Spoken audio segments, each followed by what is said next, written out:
Salam Kukar Pintar. Semangat pagi anak-anak. Apa kabar kalian hari ini? Mudah-mudahan sehat semua ya. Senang bisa bertemu kembali bersama saya Rita Sinaga. Kali ini kita bertemu masih dalam pembelajaran bahasa Indonesia, tapi yaitu bab 6 semester 2 membahas tentang cerita fabel. Nah, ada yang tahu apa itu fabel? Oke, sebelum itu kita lihat dulu.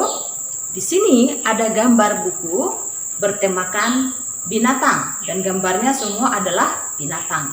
Kenapa ada binatang di sana? Ternyata fabel itu adalah merupakan cerita tentang kehidupan binatang yang berperilaku selayaknya manusia. Nah, untuk hari ini tujuan pembelajaran kita ada dua.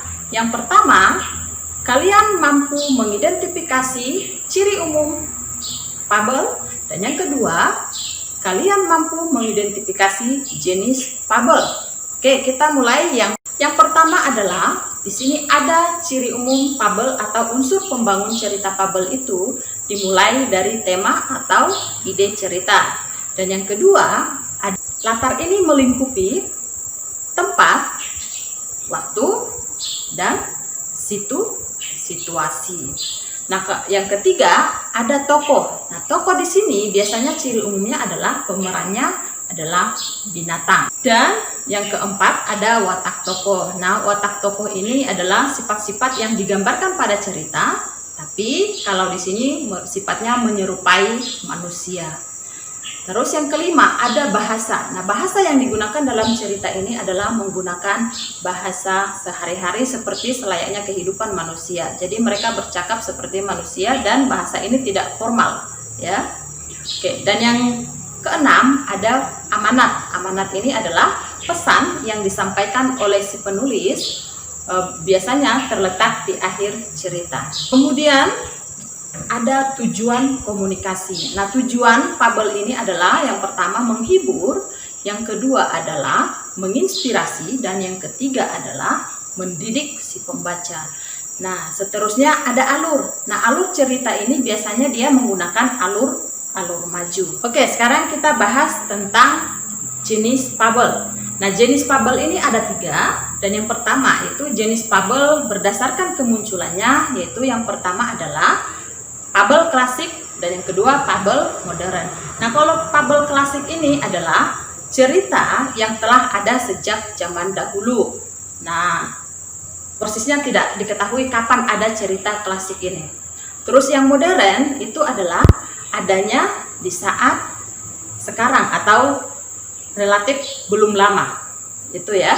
Kemudian kita membahas ciri fabel yang klasik. Kalau klasik ini biasanya ceritanya pendek, terus temanya sederhana, dan kental dengan petuah atau moral, serta masih sifat hewani itu masih melekat di dalam cerita tersebut. Sementara ciri fabel modern yaitu adalah cerita itu bisa pendek, bisa panjang, dan temanya agak rumit dan lebih rumit dibandingkan yang klasik. Terus kadang-kadang cerita itu berupa epik atau saga, dan karakter yang ada di tokoh itu unik. Nah, jenis fabel yang kedua itu berdasarkan watak dan latarnya. Ini ada 2, yaitu alami dan adaptasi. Nah, kalau alami ini menggunakan watak tokoh binatang seperti yang ada pada kondisi alam dan menggunakan alam sekitar untuk latarnya. Nah, sementara untuk adaptasi adalah fabel menggunakan tokoh binatang yang diubah aslinya pada dunia nyata dan menggunakan latar tempat yang berbeda. Nah, tempatnya ini bisa di pasar, di sekolah, di rumah, dan di mana-mana, gitu ya. Oke, untuk jenis fabel yang ketiga berdasarkan koda atau pesan, itu ada dengan koda, dan yang kedua ada tanpa koda. Nah, kalau yang dengan koda itu adalah memunculkan pesan si pengarang secara implisit di akhir cerita. Nah, kalau tanpa koda adalah tidak memunculkan pesan, di akhir cerita. Itu ya perbedaannya ya. Yang koda ada pesan, sementara tanpa koda tidak memiliki pesan di akhir cerita. Oke, sekarang kalian silahkan berlatih di rumah. Buka bukumu halaman 194 sampai 204. Di sana kalian berlatih. Nah, kalian yang pertama lakukan baca Fabel Belalang Sembah dan Fabel Saudara Harus Berbagi. Yang kedua, daftarlah rangkaian peristiwa yang terdapat pada fabel. Dan yang ketiga, daftar tokoh atau pemeran dalam cerita dan kemudian watak pemeran. Yang keempat adalah daftar latar cerita. Tempatnya di mana, kapan terjadinya, dan suasana dalam cerita seperti apa. Dan yang kelima, tulis hasil simpulanmu tentang ciri fabel tersebut. Dan yang keenam, tulis jenis fabel apa yang digunakan ditinjau dari alur cerita tersebut.